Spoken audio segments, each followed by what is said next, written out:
নমস্কার বন্ধুরা, আমি শিখার সংসারে তোমাদের সকলকে স্বাগত। আশা করি তোমরা সকলেই ভালো আছো। তোমাদের নিশ্চয়ই পুজো খুব ভালো কেটেছে। আমার তরফ থেকে তোমাদের সকলকে জানালাম শারদীয়ার প্রীতি, শুভেচ্ছা ও অভিনন্দন। পুজোর মধ্যে নিশ্চয়ই তোমরা সকলে বেশ ভালো মন্দ রান্না করেছো। তাই আমিও পুজোর মধ্যে একটা রান্না করেছি, যেটার নাম হচ্ছে মহারানী চিকেন।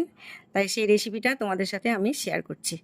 আজ আমি 1 কিলো 300 গ্রাম মতন চিকেন নিয়ে এসেছি। সেটাকে ভালো করে 3-4 বার ধুয়েছি, ধুয়ে তারপর ওটাকে ম্যারিনেট করেছি টক দই, লবণ আর হলুদ দিয়ে। তারপর আমি 6-7 ঘন্টা ফ্রিজের মধ্যে রেখে দিয়েছি। এবার আমি রান্নার জন্য 250 গ্রামের মতো পেঁয়াজ কুচিয়ে রেখেছি। এবার পেস্ট করার জন্য 1.5খানা পেঁয়াজ, বড় সাইজের পেঁয়াজ 1.5খানা পেঁয়াজ, 2টো বড় সাইজের রসুন, 14-15টা কাঁচা লঙ্কা, 2টো টমেটো, এগুলো সব আমি পেস্ট করে নিয়েছি। 50 গ্রাম আদা, এগুলো সমস্ত একসাথে পেস্ট করে নিলাম। এবার আমি আরেকটা পেস্ট করব। 50 গ্রাম কাজু, 50 গ্রাম আমন্ড আর 25 গ্রাম কিশমিশ, এগুলো সমস্ত আমি প্রথমে গরম জলে 1/2 ঘন্টা মতো ভিজিয়ে রেখেছিলাম।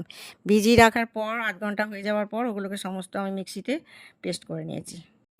মহারানী চিকেন তৈরি করার জন্য আর একটা বিশেষ মশলা লাগে, যেমন 2 চামচ ধনে, 2 চামচ জিরে, 2টো বড় সাইজের শুকনো লঙ্কা। এগুলোকে কড়াইয়ে ভালো করে শুকনো খোলায় ভেজে নিতে হবে। ভেজে নিয়ে তারপর ওটাকে গুঁড়ো করে রাখতে হবে। এবার আমি কড়াইতে তেল বসিয়েছি। তেলটা গরম হয়ে গেলে ওর মধ্যে ফোড়ন দেব গোটা জিরে আর গোটা গরম মশলা। এবার আমি পেঁয়াজগুলো ছেড়ে দিলাম। তারপর আমি ভাজতে শুরু করলাম।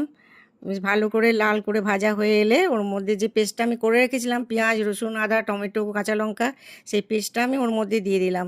এবার ওটাকেও আমি ভালো করে ভাজবো। এবার এই মশলাটা কিছুক্ষণ ভাজা হয়ে যাওয়ার পরে আমি ওর মধ্যে যোগ করব ধনে, জিরে, হলুদ এবং কাশ্মীরি লঙ্কার গুঁড়ো। এবার এই মশলাটা কিছুক্ষণ কষানোর পরে আমি ম্যারিনেট করা মাংসটা ওর মধ্যে ছেড়ে দিলাম। ছেড়ে দিয়ে ওটাকে বেশ কিছুক্ষণ ধরে আমি কষাবো। এই মাংসটা কিছুক্ষণ কষানোর পরে আমি ওর মধ্যে যে আরেকটা পেস্ট করে রেখেছিলাম কাজু, কিশমিশ, আমন্ড, সেই পেস্টটা আমি ওর মধ্যে যোগ করলাম। এবারে মশলাটা আমি কিছুক্ষণ কষাবো। কষাতেই আমি একটু লবণ দেবো পরিমাণ মতন। লবণ দেওয়ার পরে দেখব যে মশলা থেকে তেল ছেড়ে এলো কি না। যদি তেল ছেড়ে আসে তখন আমি পরিমাণ মতন একটু জল দেবো। জল বেশি দেবো না, কারণ মাংসটা মাখা মাখা হবে, কোনো ঝোল হবে না। মাংসটা যখন ফুটে উঠবে তখন আমি যে একটা ভাজা মশলা করে রেখেছিলাম গুঁড়ো করে, সেই গুঁড়ো করা মশলাটা আমি এবার ছড়িয়ে দেবো। ছড়িয়ে দিয়ে ওটাকে নাড়াচাড়া করে নেব।